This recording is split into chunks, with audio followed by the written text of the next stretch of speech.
Everyone, I am Suga. Welcome back. तो कैसे हो आप सब? आई होप आप सब अच्छे होंगे। स्वागत है आप सभी का आपके अपने एसपी स्टडी यूट्यूब चैनल पर। तो गाइस, आज हम आपके लिए इस वीडियो में लेकर आए हैं आज हम यहाँ पर लेकर आए हैं अर्थशास्त्र के जो आपके महत्वपूर्ण क्वेश्चन हैं इस बार के बोर्ड एग्जाम के लिए। उन सारे प्रश्नों पर यहाँ पर हम डिस्कस करेंगे। तो पहले हम देखेंगे जो हमारे ऑब्जेक्टिव क्वेश्चन है वो कौन कौन से हैं जो इस बार के बोर्ड एग्जाम के लिए इम्पोर्टेंट है। इसके बाद जो आपके सब्जेक्टिव क्वेश्चन यानी अतलग उत्तरीय प्रश्न, लघु उत्तरीय प्रश्न एंड विस्तृत उत्तरीय प्रश्न, ऐसे कौन कौन से हैं जो इस बार के बोर्ड एग्जाम में आज किए जा सकते हैं, उन सारे प्रश्नों पर हम डिस्कस करने वाले हैं। तो आप इस वीडियो को पूरा देखें। वीडियो को आपको बिल्कुल भी स्किप नहीं करना है गाइस। अगर आप सच में इस बार अर्थशास्त्र के पेपर में पूरे के पूरे नंबर लाना चाहते हो तो आप इसी तरह से जितने भी वीडियोस हैं इंपॉर्टेंट क्वेश्चंस की अर्थशास्त्र में, उन सारे प्रश्नों को आपको लिख लेना है, अपना एक अलग नोट्स बना लेना है और उसमें फर्स्ट चैप्टर से लेके एंड तक सारे महत्वपूर्ण प्रश्न दिए हैं। अगर आपने गाइस नहीं देखे हैं तो आप प्लेलिस्ट चेक कर सकते हो एक बार, ठीक है। उसमें आपको सारे वीडियोस मिल जाएंगे चैप्टर 1 से, जो भी आपके महत्वपूर्ण क्वेश्चन है वो सारे प्रश्न वहाँ पर आपको मिल जाएंगे। तो आप अपना अलग नोट्स बना लीजिए और उसमें जो सारे क्वेश्चन जो हैं उसमें आप लिख लीजिए, ठीक है, इस तरह से। और गाइस, जो आपके बैरर मॉडल पेपर हैं उनका भी मैंने फुल सॉल्यूशन आपको दिया है, तो एक बार वो वीडियो भी आप देख लें। इस तरह से अगर आप अपनी तैयारी करोगे तो 100% मेरा यकीन मानिए अर्थशास्त्र में आपका एक भी नंबर छूटने वाला नहीं है, ठीक है। और गाइस, इसी तरह से सोशियोलॉजी के जो भी आपके महत्वपूर्ण क्वेश्चन हैं उनके भी वीडियोस आपको मिलेंगे इसी चैनल पर। तो अगर अभी तक आपने इस चैनल को सब्सक्राइब नहीं किया है तो आप इस चैनल को सब्सक्राइब कर लीजिए ताकि इस बार के बोर्ड एग्जाम में आप 90+ स्कोर कर पाओ। ओके, तो चलिए बिना टाइम वेस्ट के इस वीडियो को स्टार्ट करते हैं। तो यहाँ पर देखिए जो आपका पहला प्रश्न है, तो क्वेश्चन क्या है वो मैंने यहाँ पर लिया है कि मंदी के समय कैसा बजट उपयुक्त रहता है। मंदी के समय कैसा बजट उपयुक्त रहता है। तो यहाँ पर देखिए पहले ऑप्शन पढ़ते हैं। फर्स्ट ऑप्शन है अतिरिक्त बजट एंड बी नंबर पर हमें ऑप्शन मिला है कि घाटे का बजट एंड सी नंबर पर है संतुलित बजट। इसके बाद डी नंबर पर दिया गया है इनमें से कोई नहीं। तो आपका क्वेश्चन क्या था, एक बार प्रश्न को पढ़ते हैं कि मंदी के समय कैसा बजट उपयुक्त रहता है। तो यहाँ पर जो हमारा बी नंबर पर ऑप्शन दिया गया है घाटे का बजट, ये हो जाएगा हमारा राइट ऑप्शन, ठीक है, घाटे का बजट। इसके बाद इसी तरह से नेक्स्ट प्रश्न को पढ़ते हैं। तो देखिए जो अगला प्रश्न है वो यहाँ पर आपका दिया गया है कि भारत सरकार के वार्षिक बजट की अवधि होती है। भारत सरकार के वार्षिक बजट की अवधि होती है तो कितनी होती है। यहाँ पर पहले ऑप्शन देखते हैं, उसके बाद जो आपका सही ऑप्शन है उसको बताया जाएगा। तो देखिए फर्स्ट यहाँ पर ए नंबर पर ऑप्शन हमें मिला है कि 1 जनवरी से 31 दिसंबर। बी नंबर पर ऑप्शन है 1 जुलाई से 30 जून। इसके बाद सी नंबर पर है 1 अप्रैल से 31 मार्च एंड डी नंबर पर है उपर्युक्त में से कोई नहीं। तो क्वेश्चन क्या था कि भारत सरकार के वार्षिक बजट की अवधि होती है। तो यहाँ पर जो हमारा डी नंबर पर ऑप्शन है उपर्युक्त में से कोई नहीं, ये हो जाएगा हमारा राइट ऑप्शन, ठीक है। तो गाइस देखिए जो आपकी अर्थशास्त्र की बुक है यानी इकोनॉमिक्स की जो आपकी बुक है उसमें खंड खा से जो आपका तीसरा चैप्टर है उसके जो भी आपके महत्वपूर्ण क्वेश्चन हैं उनको यहाँ पर हम देख रहे हैं। अगर आपको फर्स्ट चैप्टर से लेकर एंड तक जो भी महत्वपूर्ण क्वेश्चन है वो सारे वीडियोस अगर आपको देखनी है तो आप प्लेलिस्ट चेक कर सकते हो। वहाँ पर फर्स्ट चैप्टर से लेकर एंड तक जो भी आपके महत्वपूर्ण क्वेश्चन है वो सारे प्रश्न वहाँ पर आपको मिल जाएंगे विद आंसर, ठीक है। तो उन वीडियोस को आप एक बार ज़रूर देख लिया। अगर सच में आपको अर्थशास्त्र में पूरे के पूरे नंबर लाने हैं तो आप उन वीडियोस को ज़रूर देख लें और अपना अलग नोट्स बना लीजिए। उसमें सभी आपको महत्वपूर्ण क्वेश्चन मिल जाएंगे और एक भी प्रश्न आपका बोर्ड एग्जाम में नहीं छूटेगा, ठीक है, क्योंकि चैप्टर वाइज चैप्टर वहाँ पर आपको बताए गए कि कौन कौन से ऐसे प्रश्न हैं जो इस बार के बोर्ड एग्जाम में आज किए जा सकते हैं, ठीक है। अब इसके बाद यहाँ पर देखिए जो आपका नेक्स्ट क्वेश्चन है वो क्या दिया गया है। देखिए इसके बाद यहाँ पर जो आपका अगला प्रश्न है, तो क्वेश्चन आपका दिया गया है कि जीएसटी है, क्या है? जीएसटी है एक ऑप्शन पहले पढ़ते हैं। तो फर्स्ट यहाँ पर ऑप्शन है प्रत्यक्ष कर, या फिर परोक्ष कर है, या फिर प्रगतिशील कर है, या फिर प्रतिगामी पर। तो यहाँ पर देखिए जो आपका राइट ऑप्शन है वो कौन सा हो जाएगा? तो क्वेश्चन आपका था कि जीएसटी है, जीएसटी है एक परोक्ष कर, ठीक है। बी नंबर पर जो आपका ऑप्शन है तो वो हो जाएगा आपका राइट ऑप्शन। इसके बाद यहाँ पर जो नेक्स्ट है उसको देखते हैं। तो अगला जो प्रश्न है वो आपका दिया गया है कि राजस्व प्राप्तियों की अपेक्षा राजस्व खर्च यानी व्यय का आधिक्य कहलाता है, क्या कहलाता है? तो फर्स्ट नंबर पर हमें ऑप्शन मिला है कि तरलता अनुपात। इसी तरह से बी नंबर पर ऑप्शन है राजस्व घाटा। इसी तरह से सी नंबर पर है बजटीय यानी वित्तीय घाटा। एंड डी नंबर पर हमें ऑप्शन मिला है शुद्ध निवेश। तो क्वेश्चन क्या है, एक बार क्वेश्चन को पढ़ते हैं। जो क्वेश्चन है वो यहाँ पर है कि राजस्व प्राप्तियों की अपेक्षा राजस्व खर्च यानी व्यय का आधिक्य क्या कहलाता है? यहाँ पर जो हमारा बी नंबर पर ऑप्शन है राजस्व घाटा, ये हो जाएगा हमारा राइट ऑप्शन, ठीक है। अब देखिए जितने भी क्वेश्चंस यहाँ पर आपको ये दिए जा रहे हैं, इन सारे प्रश्नों को आप साथ ही साथ लिखते चलिए, ठीक है। इसके बाद यहाँ पर आप देख सकते हो जो आपका अगला प्रश्न है तो दिया गया है कि निम्नलिखित में कौन सा प्रत्यक्ष कर है। ये क्वेश्चन आपका कई बार पूछा गया है बहुविकल्पीय प्रश्न में, ठीक है। तो निम्नलिखित में से कौन सा प्रत्यक्ष कर है? फर्स्ट है आयकर, या फिर जीएसटी, या फिर सीमा शुल्क, एंड यहाँ पर नेक्स्ट है कि मनोरंजन कर। तो निम्नलिखित में से कौन सा प्रत्यक्ष कर है? यहाँ पर जो आपका ए नंबर पर ऑप्शन है आयकर, यही हो जाएगा आपका राइट ऑप्शन। क्लियर? इसी तरह से अब हम यहाँ पर देखेंगे कि जो हमारे अतलग उत्तरीय प्रश्न है, ऐसे कौन कौन से प्रश्न हैं जो इस बार के बोर्ड एग्जाम के लिए इम्पोर्टेंट है, उन सारे प्रश्नों पर यहाँ पर हम डिस्कस करेंगे, ठीक है। तो आप वीडियो को बिल्कुल स्किप ना करें, ठीक है, पूरा आपको देखना है। तो देखिए अतलग उत्तरीय प्रश्न में यहाँ पर इस चैप्टर से जो आपका पहला प्रश्न है वो दिया गया है कि निजी वस्तु से क्या आशय है। क्वेश्चन क्या है? निजी वस्तु से क्या आशय है। तो इसमें जो आपके अतलग उत्तरीय प्रश्न है, ऐसे कई प्रश्न हैं जो बोर्ड एग्जाम के लिए इम्पोर्टेंट है। इस चैप्टर से आपके कई सारे क्वेश्चन अतलग उत्तरीय प्रश्न में आज किए जाते हैं, तो उन सारे प्रश्नों पर हम डिस्कस करेंगे, ठीक है। तो पहला प्रश्न यहाँ पर है कि निजी वस्तु से क्या आशय है।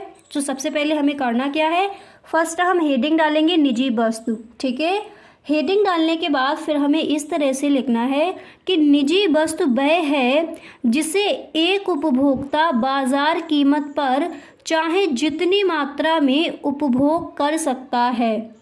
निजी वस्तु क्या है? देखिए क्वेश्चन क्या था कि निजी वस्तु से क्या आशय है। तो सबसे पहले आप हेडिंग डालोगे निजी वस्तु, उसके बाद आपको लिखना है कि निजी वस्तु वह है जिसे एक उपभोक्ता बाजार कीमत पर चाहे जितनी मात्रा में उपभोग कर सकता है, ठीक है।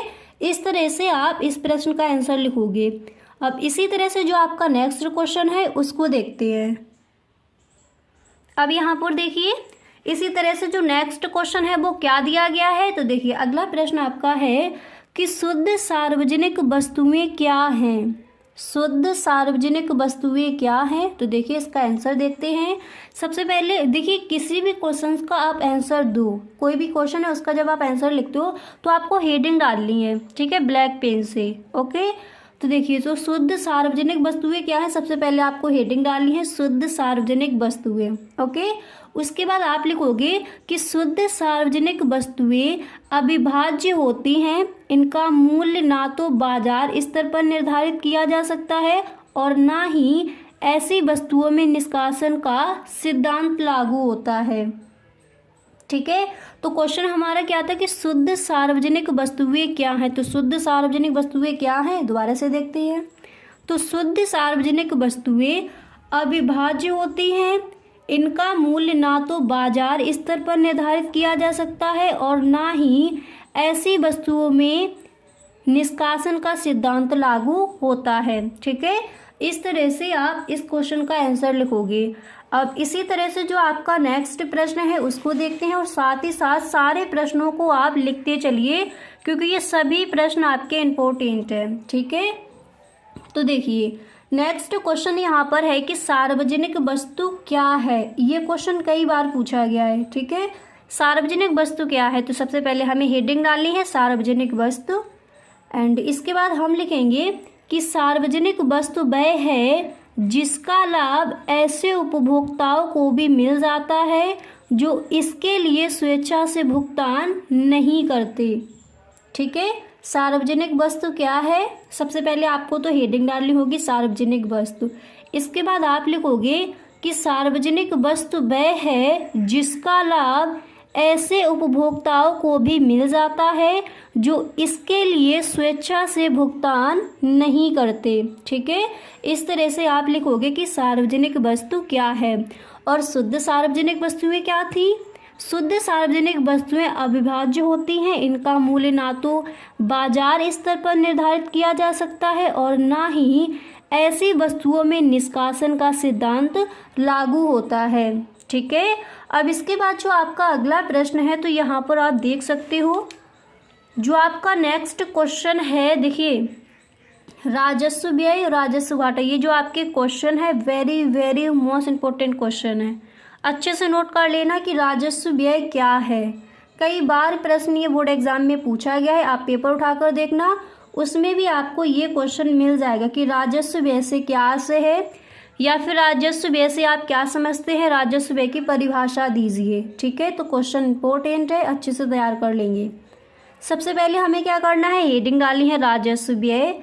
इसके बाद हम इसका आंसर इस तरह से लिखेंगे कि राजस्व व्यय से अभिप्राय सरकार द्वारा एक वित्तीय वर्ष में किए जाने वाले उस अनुमति व्यय से है जिसके फलस्वरूप ना तो सरकार की परिसंपत्ति का निर्माण होता है और ना ही देयता में कमी होती है। तो यहाँ पर देखिए जो आपका क्वेश्चन है, तो क्वेश्चन क्या दिया गया एक बार दोबारा से देखते हैं। तो देखिए प्रश्न हमारा था कि राजस्व व्यय से क्या आशय है, तो सबसे पहले हमने हेडिंग डाली राजस्व व्यय। इसके बाद हम इस प्रश्न का आंसर इस तरह से लिखेंगे कि राजस्व व्यय से अभिप्राय सरकार द्वारा एक वित्तीय वर्ष में किए जाने वाले उस अनुमत व्यय से है जिसके फलस्वरूप ना तो सरकार की परिसंपत्ति का निर्माण होता है और ना ही देयता में कमी होती है। ठीक है, इस तरह से आपको इस क्वेश्चन का आंसर लिखना है। इसके बाद यहाँ पर आप देख सकते हो जो आपका अगला प्रश्न है वो क्या दिया गया है। तो नेक्स्ट क्वेश्चन यहाँ पर दिया गया है कि प्राथमिक घाटा क्या है। ठीक है, प्राथमिक घाटा क्या है, तो फर्स्ट आप यहाँ पर हेडिंग डालोगे प्राथमिक घाटा। इसके बाद आपको लिखना है कि प्राथमिक घाटा राजकोषीय घाटे तथा भुगतान किए जाने वाले ब्याज का अंतर है। देखिए जो भी आपके अतलग उत्तरीय प्रश्न हैं उन सारे प्रश्नों पर हम डिस्कस करेंगे क्योंकि इस चैप्टर से अतलग उत्तरीय प्रश्न कई पूछे जाते हैं। ठीक है, तो देखिए प्राथमिक घाटा और राजकोषीय घाटा में अंतर क्या है ये भी आप तैयार कर लेंगे। ओके, तो प्राथमिक घाटा क्या है, आप इस तरह से एक लाइन लिखोगे कि प्राथमिक घाटा राजकोषीय घाटे तथा भुगतान किए जाने वाले ब्याज का अंतर है। ओके, इस तरह से आपको इस क्वेश्चन का आंसर लिखना है। इसी तरह से अब जब आपका यहाँ पर जो नेक्स्ट क्वेश्चन है हम उसको देखते हैं, उसको पढ़ते हैं। जो अगला प्रश्न है वो यहाँ पर क्या दिया गया है, तो देखिए यहाँ पर आप देख सकते हो जो आपका अगला क्वेश्चन है तो वो यहाँ पर दिया गया है कि सरकारी बजट में राजस्व प्राप्तियाँ क्या हैं। सरकारी बजट में राजस्व प्राप्तियाँ क्या हैं, तो सबसे पहले हमें क्या करना है, यहाँ पर हम हेडिंग डालेंगे राजस्व प्राप्तियाँ, या फिर आप इस तरह से भी हेडिंग डाल सकते हो सरकारी बजट में राजस्व प्राप्तियाँ। ठीक है, फिर देखिए इस तरह से आप लिखोगे कि सरकार की राजस्व प्राप्तियों से आशय उन मौद्रिक प्राप्तियों से है जिनमें निम्नलिखित दो विशेषताएं पाई जाती हैं। कौन कौन सी विशेषताएं हैं उन पर हम आगे डिस्कस करेंगे। तो पहले आपको किस तरह से लिखना है उसको समझ लीजिए। पहले हेडिंग डालोगे राजस्व प्राप्तियां, ठीक है। उसके बाद आप लिखोगे कि सरकार की राजस्व प्राप्तियों से आशय उन मौद्रिक प्राप्तियों से है जिनमें निम्नलिखित दो विशेषताएं पाई जाती हैं। अब यहाँ पर देखिए जो आपकी दो विशेषताएं हैं वो कौन कौन सी हैं उनको देखते हैं। तो देखिए आप इस तरह से लिखोगे कि वे प्राप्तियां जिनसे सरकार की कोई देयता उत्पन्न नहीं होती जैसे कर। इसके बाद आप लिखोगे कि वे प्राप्तियां जिनसे सरकार की परिसंपत्ति में कोई कमी नहीं होती जैसे सार्वजनिक क्षेत्र के अंशों का विक्रय। ठीक है, तो ये दो आपकी विशेषताएं जो है इस तरह से आपको लिखकर बतानी है। क्लियर। इसके बाद यहाँ पर जो नेक्स्ट है ये क्वेश्चन अतलग उत्तरीय प्रश्न में कई बार पूछा गया कि बजट का अर्थ क्या है या फिर बजट से क्या आशय है, बजट की परिभाषा दीजिए। क्लियर। इस तरह से क्वेश्चन आज किए जाते हैं। तो देखिए बजट क्या है। अब देखिए यहाँ पर जितने भी क्वेश्चंस आपको ये बताए जा रहे हैं ये इस चैप्टर के जो अतिलक उत्तरीय प्रश्न हैं उन पर हम डिस्कस कर रहे हैं। ठीक है, तो सारे अतिलक उत्तरीय प्रश्न देख लीजिए ताकि एक भी क्वेश्चन आपका पेपर में छूटे ना। ठीक है, ऑल चैप्टर्स के इस तरह से आपको इंपॉर्टेंट क्वेश्चन बताए जाएंगे कि एक भी प्रश्न आपका इस बार के बोर्ड एग्जाम में छूटे ना और अर्थशास्त्र के पेपर में आप पूरे के पूरे नंबर लेकर आओ। ठीक है, तो देखिए बजट का अर्थ लिखिए। सबसे पहले आप हेडिंग डालोगे बजट। इसके बाद तो देखिए आप इसका आंसर इस तरह से लिखोगे कि बजट एक विस्तृत आर्थिक विवरण है जिसमें सरकार के एक वित्तीय वर्ष के लिए अनुमानित आय व्यय का विवरण होता है। बजट क्या है देखिए दोबारा से समझिए। सबसे पहले आपको हेडिंग डालनी है बजट। ठीक है, इसके बाद आप लिखोगे कि बजट एक विस्तृत आर्थिक विवरण है जिसमें सरकार के एक वित्तीय वर्ष के लिए अनुमानित आय व्यय का विवरण होता है। ओके, इस तरह से आपको जो आपका क्वेश्चन है इसका आंसर आप इस तरह से लिखोगे। अब इसके बाद यहाँ पर जो नेक्स्ट क्वेश्चन है उसको देखते हैं। तो देखिए अगला प्रश्न आपका दिया गया है आपका अतिलक उत्तरीय प्रश्न में कि प्रत्यक्ष करों के 3 उदाहरण दीजिए। अब यहाँ पर देखिए प्रत्यक्ष करों के 3 उदाहरण दीजिए। प्रत्यक्ष कर की परिभाषा क्या होती है वो भी आपको तैयार कर लेनी है। ठीक है, तो प्रत्यक्ष कर के 3 उदाहरण लिखिए। तो आप हेडिंग डालोगे प्रत्यक्ष कर के उदाहरण। फिर आप इस तरह से एक लाइन लिख दोगे कि प्रत्यक्ष कर के उदाहरण इस प्रकार हैं या फिर प्रत्यक्ष कर के 3 उदाहरण इस प्रकार हैं। इसके बाद आप लिखोगे आयकर, संपत्ति कर एंड उपहार कर। ठीक है, आयकर, संपत्ति कर, उपहार कर प्रत्यक्ष कर के 3 उदाहरण हैं। ओके, अब इसके बाद यहाँ पर जो अगला प्रश्न है उसको देखती है। देखिए सारे क्वेश्चंस आप इस तरह से समझते चलिए ताकि बोर्ड एग्जाम में जब इन प्रश्नों के आंसर आप लिखो तो सही ढंग से वहाँ पर लिख कर आओ। ओके, इसके बाद यहाँ पर जो आपका अगला प्रश्न है उसको देखते हैं। जो नेक्स्ट क्वेश्चन है आप देख सकते हो। जो आपका नेक्स्ट प्रश्न है तो यहाँ पर वो दिया गया है कि सरकारी बजट क्या है, संसद में इसे कौन प्रस्तुत करता है। ठीक है, सरकारी बजट क्या है और संसद में इसे कौन प्रस्तुत करता है। तो चलिए इसका आंसर देखते हैं। सबसे पहले हम हेडिंग डालेंगे सरकारी बजट। हेडिंग डालने के बाद हमें इस तरह से लिखना है कि आने वाले वित्तीय वर्ष के लिए सरकार की अनुमानित प्राप्तियों और व्यय का एक वार्षिक वित्तीय विवरण को सरकारी बजट कहते हैं। किस तरह से आपको लिखना है, सबसे पहले हेडिंग डालोगे सरकारी बजट। इसके बाद आप लिखोगे कि आने वाले वित्तीय वर्ष के लिए सरकार की अनुमानित प्राप्तियों और व्यय का एक वार्षिक वित्तीय विवरण को सरकारी बजट कहते हैं। इसके बाद आपको लिखना है कि यह सरकार की आय व्यय का आकलन होता है, संसद में इसे वित्त मंत्री प्रस्तुत करता है। ठीक है, तो जो आपका क्वेश्चन था इसका आंसर आपको इस तरह से लिखना है। आई होप आपको समझ आ गया होगा कि जो आपके ऑब्जेक्टिव क्वेश्चन है एंड सब्जेक्टिव क्वेश्चन में जो आपके अतिलक उत्तरीय प्रश्न है वो कौन कौन से आप इस चैप्टर से तैयार करोगे। अब देखिए जो आपके लघु उत्तरीय प्रश्न और विस्तृत उत्तरीय प्रश्न इसमें रह गए हैं वो आपकी जो नेक्स्ट वीडियो आएगी उसमें हम आपको बता देंगे कि लघु उत्तरीय प्रश्न और विस्तृत उत्तरीय प्रश्न आपको कौन कौन से तैयार करने हैं।